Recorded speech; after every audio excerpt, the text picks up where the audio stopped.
Good morning, people. Watch Woman 65. Lisa Boyce here. I got an article while I was listening to the news this morning about Iran launching a satellite.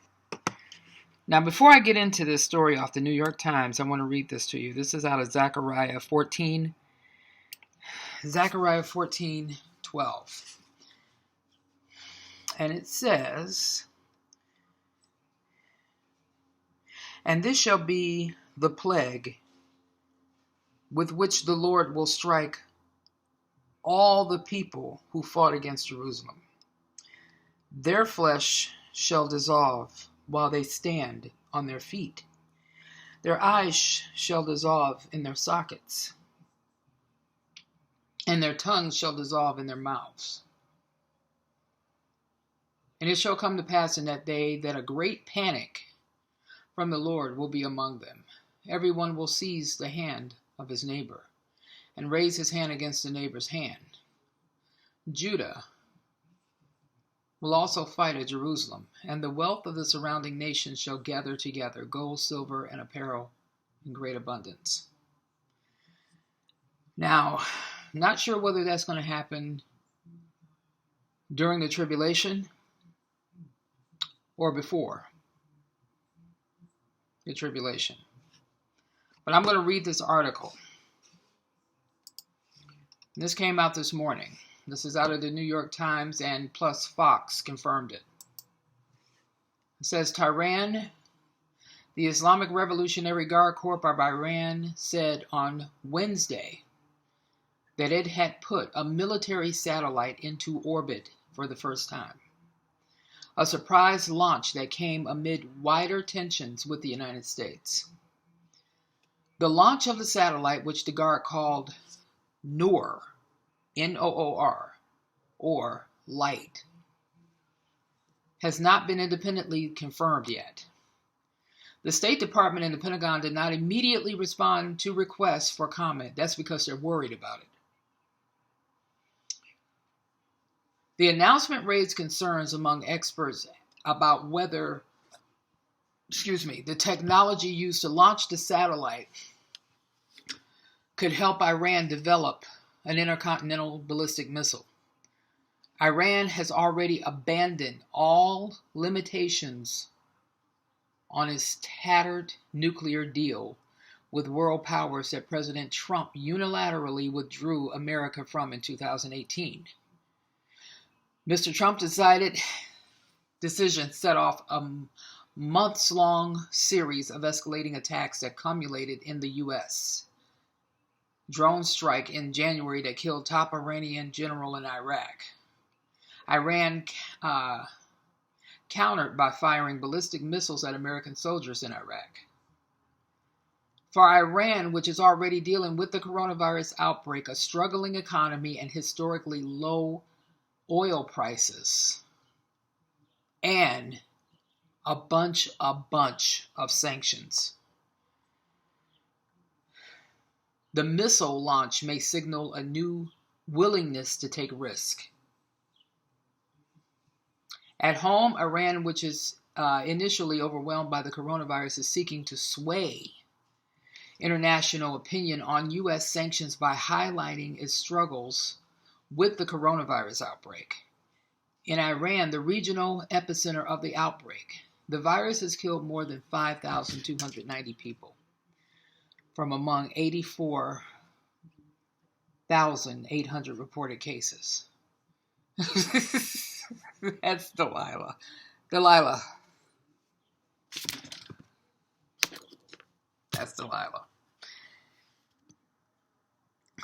This raises a lot of red flags,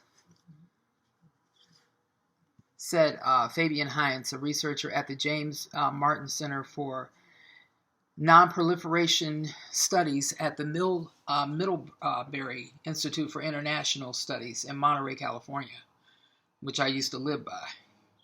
Iran doesn't have that much to lose anymore, he added, referring to the United States' maximum pressure campaign, a series of sanctions imposed against crucial industries and top officials. That's exactly right. Iran don't have a lot to lose. Now, if it comes back that this thing orbited in outer space, that could put the U.S. on notice. Will you move, please? That could put the U.S. on notice because, like he said, they don't have nothing to lose. So for them to launch this satellite, if it's a satellite, up in space, they already have EMP capability. I'm just putting it out there. Now, some people want to say, oh, they don't have a nuclear weapon. They don't have this or they don't have that. Why would you want to? I wouldn't want to take the chance to find out. And if you believe they don't have nuclear capability, and some people might say, well, they would have used it by now. Well, not necessarily. Not necessarily.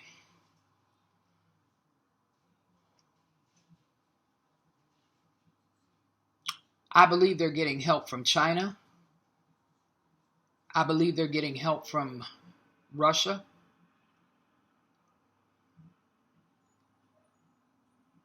And probably North Korea.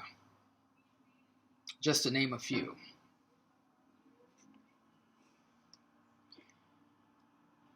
This thing has got the Pentagon and Congress worried. I'm going to finish this article. It says, on its official website, the guards call it the first military satellite ever launched by Tehran, and said the satellite had reached an orbit of 425 kilometers, about 260 miles above the Earth's surface. The three-stage satellite launch took off from Iran's central desert, the guard said, without elaborating.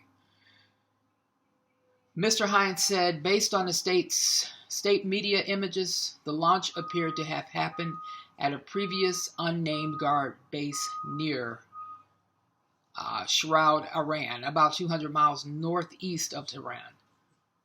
The base is in Semnan province, the site of the Amen Khamenei spaceport, from which Iran's civilian space program operates.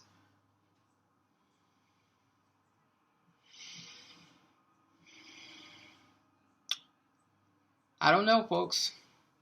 Today, the world's powerful armies do not have a comprehensive defense plan without being in space and achieving this superior technology that makes us into space and expands the realm of our abilities is a strategic achievement, the heads of the guards said.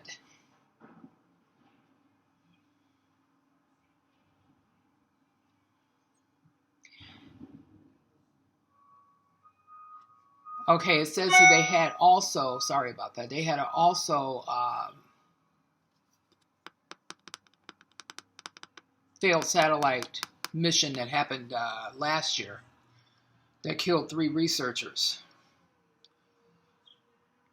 I don't know, but this is not good, along with everything else. And like that guy said, Iran don't have nothing to lose.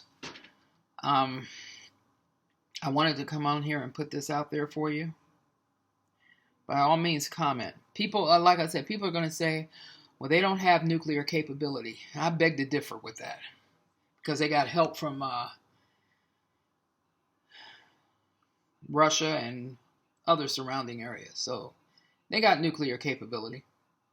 Absolutely, they do. I believe. Always have. As a matter of fact, I had said something about them having an EMP earlier this year and last year. They were just waiting.